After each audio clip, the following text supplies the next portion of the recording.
Hello everyone, मैं doctor प्रगति गुप्ता और आज इस वीडियो में हम बात करने वाले हैं एक्यूट किडनी इंजरी के बारे में, जिसे हम एकेआई भी कहते हैं। एकेआई को समझने से पहले आपको किडनी की फंक्शनिंग के बारे में समझना ज़रूरी है। अगर आप नॉर्मल फंक्शनिंग के बारे में नॉलेज रखते हैं तभी आप एबनॉर्मल कंडीशन को सही तरीके से समझ पाते हैं, तभी आप इस बीमारी को अच्छे तरीके से समझ पाओगे और ये भी समझ पाओगे कैसे हम इस बीमारी से बच सकते हैं। इस वीडियो के अंदर फर्दर हम इसी सब के बारे में डिस्कस करेंगे। एकेआई के पीछे क्या क्या कॉजेज़ होते हैं, क्या सिम्टम्स देखने को मिलते हैं और कैसे हम इस बीमारी को मैनेज कर सकते हैं ताकि ये जो एक्यूट कंडीशन है जो इनिशियली किडनी को डैमेज कर रही है आगे चलकर क्रॉनिक किडनी डिजीज़ में कन्वर्ट ना हो। अगर हम इनिशियल फेज़ में ही इसे रोक लेते हैं, एक्यूट किडनी इंजरी जो कंडीशन है उसके अंदर जो किडनी पे डैमेज आता है वो कुछ टाइम के लिए होता है, उसको हम रिवर्स कर सकते हैं। लेकिन अगर हम इसे इनिशियल फेज़ में ही ट्रीट करते हैं तो ही ये पॉसिबिलिटी होती है, वरना एक्यूट किडनी इंजरी जो कंडीशन है वो आगे चलकर क्रॉनिक किडनी डिजीज़ के अंदर कन्वर्ट हो जाती है। तो हमें समझना ये ज़रूरी है कि ऐसे क्या warning science and symptoms body show करती है, ऐसा बॉडी के अंदर अचानक से क्या हुआ कि किडनीज़ पे डैमेज स्टार्ट हो गया। आप नॉर्मली हेल्दी थे, सब कुछ ठीक चल रहा था, यूरिनेशन प्रॉपर हो रही थी, कोई थकावट कोई तकलीफ नहीं थी बॉडी के अंदर, लेकिन कुछ ऐसा अचानक से हुआ कि किडनी अब हमारी डैमेज की तरफ बढ़ती चली जा रही है और हमारी बॉडी में कुछ सिम्टम्स जनरेट हो गए। अब हम बात करेंगे एकेआई के कॉजेज़ के बारे में कि क्या कारण रहते हैं एक्यूट किडनी इंजरी के पीछे। जो एक्यूट किडनी इंजरी कंडीशन है उसके अंदर अचानक से आपकी किडनी की फिल्ट्रेशन की जो कैपेसिटी है वो कम होती चली जाती है। आपकी किडनी ठीक से काम नहीं कर पाती, खून की सफाई जितनी पहले प्रॉपर तरीके से कर रही होती है वो डिक्रीज़ होती चली जाती है। तो इसके कारण क्या देखने को मिलता है, यूरिन के रास्ते या तो प्रोटीन की लीकेज स्टार्ट हो जाती है या सडनली आपके क्रिएटिनिन लेवल शूट अप कर जाते हैं। अब काफ़ी दिनों से आपको कोई भी इशू नहीं था, आप बिल्कुल नॉर्मल थे, हेल्दी थे, एकदम से अचानक से या तो आपको यूरिनेशन नहीं हो पा रहा है या फिर आपकी बॉडी में सडन स्वेलिंग आ गई है, तो पेशेंट के जब टेस्ट करवाए जाते हैं, उसे एडमिट किया जाता है और उसका केएफटी करवाया जाता है, तो उसमें क्या देखने को मिलता है कि creatinine level suddenly shoot up कर जाता है। वो डिपेंड करता है कि पेशेंट के अंदर कंडीशन कब से तैयार हो रही है। एक्यूट का मतलब ही यही होता है कि इनिशियल कुछ दिनों से ये कंडीशन तैयार हुई है, बहुत लंबे टाइम से बॉडी में सिम्टम्स नहीं थे, बहुत लंबे टाइम से हमने कुछ ऐसा इंटेक नहीं किया था जिसका रिजल्ट ये देखने को मिल गया है। तो हम सबसे पहले बात करेंगे कॉजेज़ के बारे में। एक्यूट किडनी इंजरी के पीछे कई सारे रीजंस हैं, स्टेप बाय स्टेप उन सबको हम डिस्कस करेंगे इस वीडियो के अंदर। सबसे पहले जो रीज़न देखने को मिलता है एकेआई के पीछे वो होता है पेन किलर्स का ओवर यूज़। अब कुछ लोगों की हैबिट होती है या बिना डॉक्टर के प्रिस्क्रिप्शन के वो लोग पेन किलर्स बहुत जल्दी इनटेक कर लेते हैं। बॉडी में हल्का सा दर्द बना, सिर दर्द बना रहता है या कोई भी फीवर आया, बॉडी एक हुआ, तो फटाफट जाके केमिस्ट से हरा पत्ता, नीला पत्ता, कोई सी भी टैबलेट उठा के वो कंज्यूम करना स्टार्ट कर देते हैं बिना इस नॉलेज को रखे हुए जो उनका एक्शन है उसका आगे क्या रिएक्शन देखने को मिल सकता है।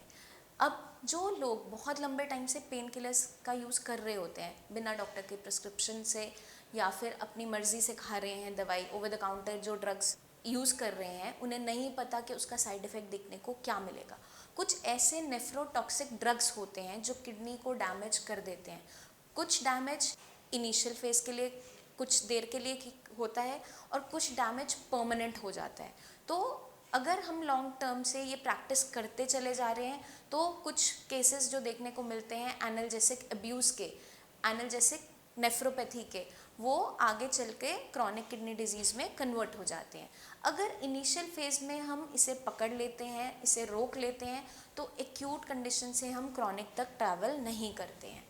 अब जो लोग बहुत ज़्यादा पेन किलर्स का इंटेक कर रहे होते हैं लंबे समय तक, उनके एक साइड इफ़ेक्ट देखने को ये मिलता है कि उनकी किडनी पे डैमेज होना स्टार्ट हो जाता है, क्योंकि कुछ ऐसे नेफ्रोटॉक्सिक ड्रग्स हैं जिनका लॉन्ग टर्म यूज़ अलाउड नहीं होता है, लेकिन पेशेंट को नॉलेज नहीं होती या पेशेंट को पता नहीं होता उसके पीछे कारण क्या है और उसका लगातार वो यूज़ कर रहा होता है। कभी कभार पेशेंट के बॉडी में हेडेक बन रहा होता है। अब हेडेक के पीछे बहुत से रीजंस हो सकते हैं। हो सकता है विजन में कोई दिक्कत रही हो सकता है सर्वाइकल का कोई इशू हो, गर्दन में दर्द रहता है, उससे भी हेडेक जनरेट हो सकता है कोई गैस्ट्राइटिस के इशू रहे हों, पेट में गैस ज़्यादा रहती है, उसकी वजह से हेडेक जनरेट होता है। तो हमें सबसे पहले रीज़न को फाइंड आउट करना है। कभी भी ओवर द काउंटर ड्रग्स का यूज़ नहीं करना है, बिना डॉक्टर की प्रिस्क्रिप्शन के आपको कोई भी पेन किलर का यूज़ नहीं करना है, क्योंकि उसका side effect, common side effect देखने को मिलता है एक्यूट किडनी इंजरी। तो आपको क्या ध्यान रखना है, कोई भी ओवर द काउंटर ड्रग्स का यूज़ नहीं करना है, कोई भी दवाइयाँ आपको ऐसे बिना प्रिस्क्रिप्शन के नहीं खानी है। अगर हेडेक बहुत लंबे टाइम से बना रहता है, कुछ किडनी फेलियर के पेशेंट के अंदर क्या देखने को मिलता है, उनकी किडनीज श्रिंक हो चुकी होती है, क्योंकि पेशेंट कंप्लेन तो हेडेक की कर रहा था, बट उसके पीछे जो छुपा हुआ रीज़न था वो हाई ब्लड प्रेशर था। लेकिन पेशेंट ने तो हेडेक के लिए बहुत सारी पेन किलर्स खा ली और एट द एंड रिजल्ट देखने को क्या मिलता है कि उसकी किडनीज खराब हो गई।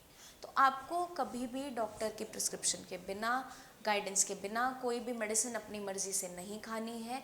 पहले रीज़न को फाइंड आउट करो, किस वजह से आपको दिक्कत हो रही है, बॉडी एक क्यों हो रहा है, क्या रीज़न है। फीवर तो नहीं है, बहुत सी ऐसी कंडीशंस है, बॉडी में दर्द बन जाता है, विटामिन डी की डिफिशिएंसी तो नहीं हो रही है। तो आपने बिना किसी को कंसल्ट किए पेन किलर्स का यूज़ नहीं करना है, क्योंकि आगे चलकर यही जो हमने प्रैक्टिस की होती है, पेन किलर्स बहुत ज़्यादा इंटेक किए होते हैं, इसी का कॉमन साइड इफ़ेक्ट एक देखने को मिलता है कि आपकी किडनीज डैमेज होती चली जाती है।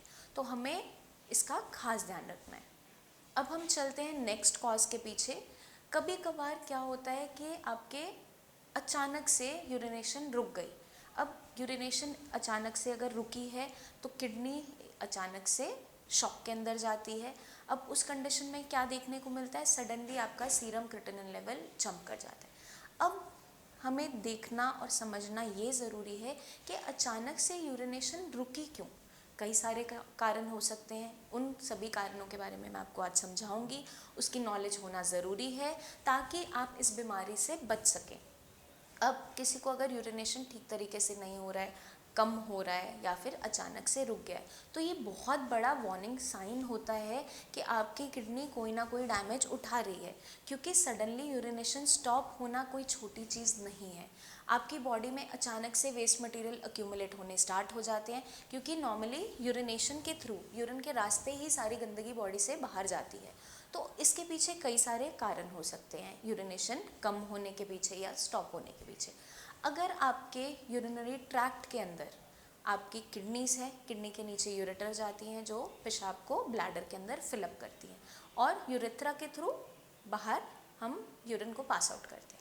अब देखने को क्या मिलता है, कुछ कंडीशन के अंदर अगर पेशेंट को स्टोन्स की हिस्ट्री रही है, किडनी स्टोन की हिस्ट्री रही है, अचानक से अगर वो स्टोन आपके यूरेटर में फंस जाता है, पेशाब की नली में फंस जाता है, जो किडनी से नली पेशाब आपके ब्लैडर तक लेके जाती है, अगर उस एरिया में ब्लॉकेज क्रिएट हो जाती है, चाहे स्टोन के फंसने से या फिर कोई भी ऐसा वहाँ पे ट्यूमर बन गया है, कोई ग्रोथ बन गई है, उस कारण से क्या होगा, अब वो नली के अंदर जहाँ भी ऑब्स्ट्रक्शन होगा, अब मान लो कोई भी पानी की पाइप है, अगर पत्थर फंस जाता है तो वहाँ से आगे पानी फ्लो नहीं कर पाता है।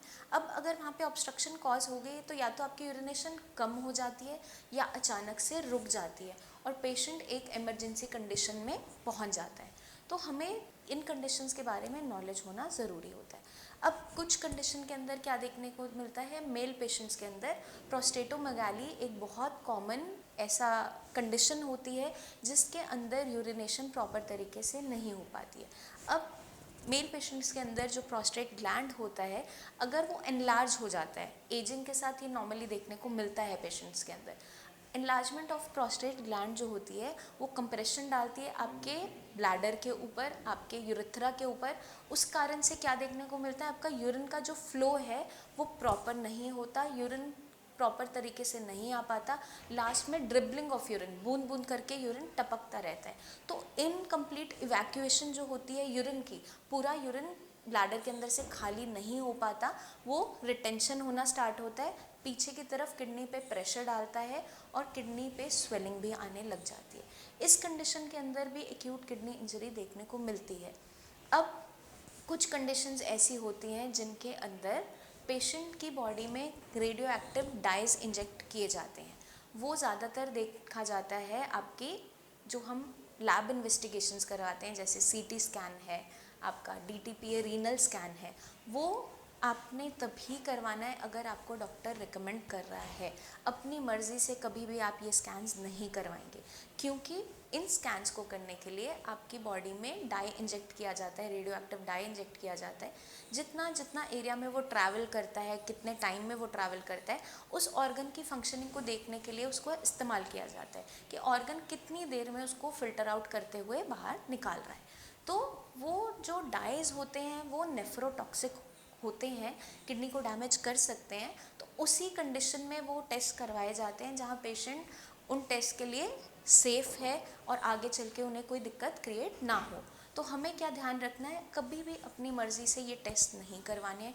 डॉक्टर की गाइडेंस के अंदर ही सारे के सारे ये टेस्ट होंगे, क्योंकि कभी कभार अगर हमने ये टेस्ट गलत कंडीशन में करवा लिए तो आपकी किडनी पे भी डैमेज कर सकते हैं। अब हम चलते हैं नेक्स्ट कॉज के पीछे। कई कंडीशंस ऐसी होती हैं आपकी बॉडी में, अगर कैंसर की कंडीशन है, कार्सिनोमा बना हुआ है, चाहे आपके रीनल सेल कार्सिनोमा है, किडनी पे ही है या बॉडी में कहीं और भी है, तो जब पेशेंट को कीमोथेरेपी दी जाती है, उनको मेडिसिन दी जाती हैं, वो भी नेफ्रोटॉक्सिक साबित हो सकती हैं, क्योंकि वो आपके कैंसर सेल्स को किल करने के लिए है। अब कभी कभार आपकी किडनी भी डैमेज उठाना स्टार्ट कर देती है और आपके सीरम क्रिएटिनिन लेवल है, यूरिया लेवल है, सडनली जंप होने स्टार्ट हो जाते हैं। तो इन सारे कॉजेज़ की वजह से ही अचानक से AKI में कंडीशन कन्वर्ट होती है, एक्यूट किडनी इंजरी में हम चले जाते हैं। कभी कभार फीमेल पेशेंट्स में जब पोस्ट डिलीवरी कंडीशन होती है, जब पेशेंट की डिलीवरी हुई, अचानक से ब्लड लॉस बहुत ज़्यादा हुआ और उस कंडीशन में पेशेंट की बॉडी अब उसको सस्टेन नहीं कर पा रही है, उस कंडीशन में सडनली कभी कभार यूरिनेशन स्टॉप हो जाती है और पेशेंट एक्यूट किडनी इंजरी की तरफ चला जाता है। तो बहुत से रीजंस हैं एक्यूट किडनी इंजरी के पीछे, हमें बस उसके बारे में नॉलेज होना ज़रूरी है, उनके वार्निंग साइंस के बारे में समझना ज़रूरी है, क्योंकि बहुत सारे ऐसे सिम्टम्स होते हैं जिससे आप जान पाओगे कि अचानक से ये कंडीशन क्रिएट हो रही है। Before coming to the symptoms, हम पहले जो कॉजेज़ रह गए उनके बारे में हम डिस्कस करेंगे। कुछ ऐसे इन्फेक्शंस होते हैं, वायरल इन्फेक्शंस होते हैं, जिसकी वजह से भी बॉडी एक्यूट किडनी इंजरी की तरफ बढ़ जाती है। जैसे आजकल जो सबसे कॉमनली चल रहा है, कोरोना वायरस का इन्फेक्शन। जब भी किसी को कोविड होता है, जो पेशेंट ससेप्टेबल है किडनी फेलियर की तरफ, जिनकी बॉडी की इम्यूनिटी वीक है या ऑलरेडी हाई ब्लड प्रेशर से सफ़र कर रहे हैं, शुगर लेवल्स हायर साइड रहते हैं, उनके अंदर बहुत ज़्यादा चांसेस हैं एक्यूट किडनी इंजरी की तरफ बढ़ते चले जाने के। क्योंकि जो कोविड का इन्फेक्शन है, जो कोरोना वायरस का इन्फेक्शन है, ये बहुत जल्दी इफ़ेक्ट करता है आपके लंग्स को, आपके किडनीज़ को। तो उन पेशेंट्स को खास ध्यान अपना रखना है जो ऑलरेडी हाई ब्लड प्रेशर से सफ़र कर रहे हैं या डायबिटीज़ के जो पेशेंट्स हैं, उन्हें अपना खास ध्यान रखना है, अपनी प्रिकॉशंस को अच्छे तरीके से फॉलो करना है और जल्द से जल्द उन्हें कोशिश करनी है कि वो कोविड की वैक्सीन लगवा लें, ताकि आप बचे रहें इस बीमारी से, आगे चलकर आपकी किडनीज पे इसका इम्पैक्ट ना आए। तो हमें क्या खास ध्यान रखना है, इन सारे कॉजेज़ के बारे में जो मैंने आपको नॉलेज दी है, आप इसके बारे में अच्छे तरीके से समझ लीजिए ताकि आप अपनी किडनीज़ को सेफ़ रख सकें। अब हम डिस्कस करेंगे सिम्टम्स के बारे में। कुछ ऐसे वार्निंग साइंस एंड सिम्टम्स हैं जो बॉडी शो करती है जब आपकी बॉडी एक्यूट किडनी इंजरी की तरफ बढ़ती चली जा रही होती है। अगर पेशेंट को अचानक से यूरिन ठीक तरीके से नहीं आ रहा है, कम आना स्टार्ट हो गया, या सडनली यूरिन आउटपुट निल हो गया, यूरिन रिटेंशन हो रहा है, यूरिन पास हो ही नहीं रहा है, या फिर कुछ पेशेंट्स के अंदर क्या देखने को मिलता है, सडनली फिट्स आने स्टार्ट हो जाते हैं, हाथ पैर टेढ़ा होना स्टार्ट हुआ, चक्कर आने स्टार्ट हुए, मुंह से झाग आना स्टार्ट हो गया, एकदम से अचानक से फिट्स आने लगते हैं। या कुछ पेशेंट्स के अंदर क्या देखने को मिलता है, उन्हें अचानक से सांस लेने में बहुत ज़्यादा तकलीफ होनी स्टार्ट हो जाती है, अचानक से शॉर्टनेस ऑफ ब्रेथ होने लगती है, या बहुत ज़्यादा नौजिया हो रहा है, उल्टी करने का मन हो रहा है, या बहुत ज़्यादा वॉमिटिंग स्टार्ट ही हो गया है। इन कंडीशन के अंदर हमें वेट नहीं करना है, ये इमरजेंसी कंडीशंस होती है। हाथ के हाथ हमें इमरजेंसी में विजिट करते हुए इसकी मैनेजमेंट करवाना ज़रूरी होता है, क्योंकि ये जो सिम्टम्स हैं ये सिम्टम्स एक्यूट किडनी इंजरी में भी देखने को मिलते हैं। क्योंकि अगर ऐसी इमरजेंसी कंडीशन बॉडी में क्रिएट हो रही है, इसके पीछे रीनल कॉज भी हो सकता है। जो आपकी किडनीज पर डैमेज आ रहा है वो आपकी बॉडी में इन सिम्टम्स को जनरेट कर रहा है। तो हमारे लिए बहुत ज़रूरी हो जाता है एक्यूट किडनी इंजरी के कॉजेज़ को समझना, इसके सिम्टम्स को समझना, ताकि हम इस कंडीशन को जल्दी से जल्दी मैनेज करते हुए अपनी किडनीज़ को सेफ़ रख सकें। क्योंकि एक्यूट किडनी इंजरी जो कंडीशन है उसमें पॉसिबल होता है कि हम अपनी किडनीज़ को बचा सकें, हम किडनीज़ को सेफ़ रख सकें, क्योंकि ये कंडीशन रिवर्सिबल होती है। इस कंडीशन के अंदर जैसे ही पेशेंट के सडनली लेवल्स जंप करते हैं क्रिएटिनिन के, उनको वापस जल्दी से लाना भी उतना आसान होता है, क्योंकि किडनी पे जो डैमेज हुआ है वो कुछ दिनों से ही हुआ है, अचानक से हुआ है, सडनली हुआ है। तो जो सडन डैमेज है उसको मैनेज करना आसान इसलिए हो जाता है क्योंकि बहुत लंबे समय से कोई ऐसे सिम्टम्स नहीं बने हुए थे बॉडी में।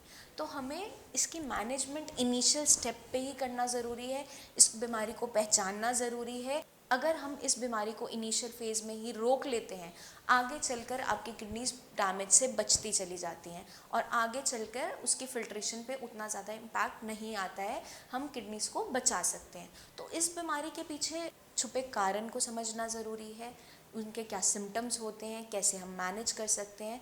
तो जब भी कोई पेशेंट साई संजीवनी में आता है, हम उसका ट्रीटमेंट स्टार्ट करते हैं, KFRT treatment, kidney function restoration treatment जो उसको दिया जाता है, उसके अंदर उसको एक प्लान्ड रेजिमेंट दिया जाता है रिगार्डिंग हिज डाइट एंड उनकी मेडिकेशंस रखी जाती हैं, ताकि आपकी किडनी पर जो डैमेज हुआ है उसको हम कुछ हद तक रिवर्स कर सकें। हर एक किडनी फेलियर की कंडीशन में पूरी तरह से हम कंडीशन को रिवर्स नहीं कर सकते हैं, बट कुछ कंडीशन में हम उसको मैनेज ज़रूर कर सकते हैं कि आगे चलकर वो कंडीशन वहीं पर रुक जाए और उसकी प्रोग्रेशन स्लो डाउन हो जाए। लेकिन एक्यूट किडनी इंजरी के अंदर बहुत अच्छे रिजल्ट्स जल्दी से जल्दी देखने को मिल जाते हैं पेशेंट के अंदर, क्योंकि ये कंडीशन एक्यूट है, क्रॉनिक में कन्वर्ट नहीं हुई है। अब उस कंडीशन को एक्यूट कंडीशन में ही रोकना ज़रूरी हो जाता है। उसको आप तब रोक पाओगे अगर आपको उस बीमारी के पीछे छुपे कारण के बारे में पता होगा, उस बीमारी के पीछे आप छुपे जो सिम्टम्स हैं उनको आप जानते होंगे।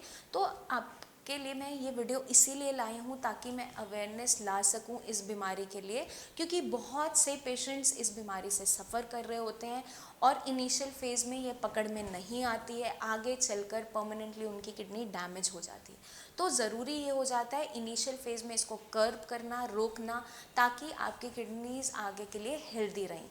आई होप ये वीडियो आपको बहुत ज़्यादा मदद करेगी एक्यूट किडनी इंजरी को अच्छे तरीके से समझने में। अगर आपके माइंड में फिर भी कोई डाउट्स रह जाएं अपनी कंडीशन को लेकर या किसी भी कॉजेज़ के को लेकर, तो आप नीचे दिए हुए नंबर्स पर हमसे बात ज़रूर करें, क्योंकि आपके माइंड में कोई भी डाउट नहीं रहना चाहिए, क्योंकि आपके साथ अब साई संजीवनी की पूरी टीम है जो आपको पूरा हेल्प करेगी अपनी किडनीज़ को हेल्दी रखने में। तो आपने अपने माइंड में कोई भी डाउट नहीं रखना है। ज़रा सा भी डाउट है, कोई चीज़ें क्लियर नहीं है, तो आप नीचे दिए हुए नंबर्स पर हमारी टीम ऑफ डॉक्टर से बात कीजिए या क्लिनिक आकर आप अपॉइंटमेंट लेकर मुझसे भी मिल सकते हैं। आपकी पूरी कंडीशन को पहले समझा जाएगा, डायग्नोज किया जाएगा, उसी के बाद आपका ट्रीटमेंट प्लान किया जाएगा। जो बेस्ट टू बेस्ट पॉसिबल होगा वो आपकी हेल्प के लिए हम ज़रूर करेंगे, क्योंकि साई संजीवनी की जो पूरी टीम है वो आपकी मदद के लिए ही बनी है। तो जल्दी ही मिलेंगे हम नेक्स्ट वीडियोस में, जहां मैं लेकर आऊँगी बहुत सी ऐसी हेल्पफुल टिप्स जो आपके किडनीज़ को सेफ रखने में मदद करेंगे। तब तक के लिए आपको एक छोटा सा काम करना है जो मैं हमेशा कहती हूँ, अपना खास ध्यान रखिए। Take care.